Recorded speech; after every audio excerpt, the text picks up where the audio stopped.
The most dangerous volcano in America is not Yellowstone. It is not Mount St. Helens. It is a stunning, impossibly blue lake sitting in the mountains of southern Oregon that 40 million tourists have visited and photographed and called one of the most beautiful places on Earth. And right now, in May 2026, the ground beneath that lake is cracking open.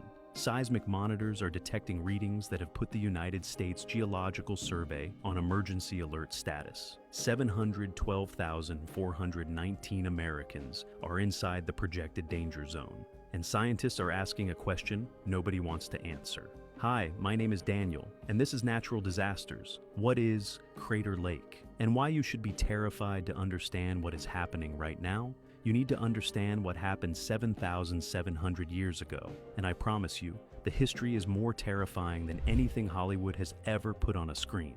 Mount Mazama was not a small volcano. It was not a modest geological inconvenience sitting in the Oregon wilderness. Mount Mazama stood approximately 12,000 feet tall. It was one of the dominant peaks of the Cascade Range, part of the same volcanic chain that produced Mount Rainier, Mount Hood, and Mount St. Helens. Indigenous peoples of the Pacific Northwest lived in its shadow and incorporated it into their oral traditions, their cosmology, their understanding of the world. 7,700 years ago, Mount Mazama erupted. The eruption was not a lava flow. It was not a slow geological event that gave anyone time to walk away. Mount Mazama produced a volcanic explosivity index 7 eruption.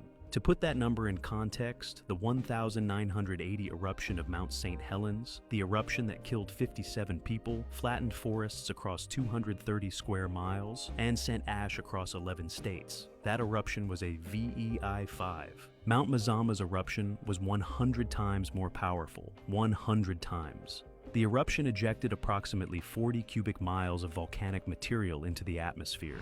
Pyroclastic flows, superheated avalanches of gas, ash, and rock, traveling at speeds exceeding 100 miles per hour at temperatures above 800 degrees Celsius, raced outward from the summit in every direction. Archaeological evidence shows those flows reached as far as 40 miles from the crater. Ash fall from the eruption has been found in geological deposits as far away as Saskatchewan, Canada. The eruption was so violent, so complete, that it evacuated the magma chamber beneath the mountain faster than the overlying rock could support itself. And then the mountain collapsed. 12,000 feet of volcano simply fell into the void left behind. The entire summit, billions of tons of rock, dropped inward in one of the most catastrophic geological events in North American history. What remained was a caldera, a hole in the earth roughly 5 miles wide and nearly 4,000 feet deep. Over the next centuries, rain and snowmelt filled that hole. The result is the lake you see in photographs today. The deepest lake in the United States, nearly 2,000 feet of water sitting directly above a magma system that has never gone cold. I need you to sit with that for a second.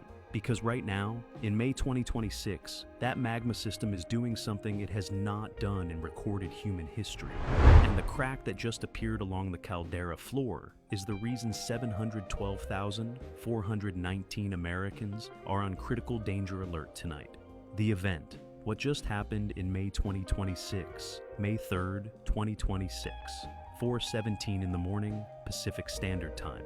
Seismometers operated by the United States Geological Survey, Cascades Volcano Observatory in Vancouver, Washington, begin recording an unusual signal from the Crater Lake network. The initial reading is logged as a routine microseismic event, a small cluster of shallow earthquakes beneath the caldera floor, the kind of minor activity that monitoring stations at volcanic systems record regularly, the kind that gets noted in a daily log and reviewed at the weekly briefing. By 5:45 in the morning, the signal is no longer routine. The seismic swarm, a rapid sequence of small earthquakes occurring in the same location, has now produced over 300 individual events in less than 90 minutes. That number alone would trigger elevated attention, but it is not the number that sends the first USGS geologist reaching for his phone at 6 in the morning. It is the depth.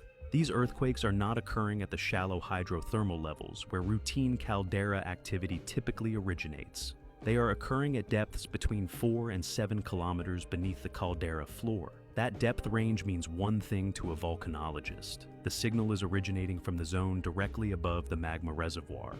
By 8 in the morning on May 3rd, USGS elevates Crater Lake's volcano alert level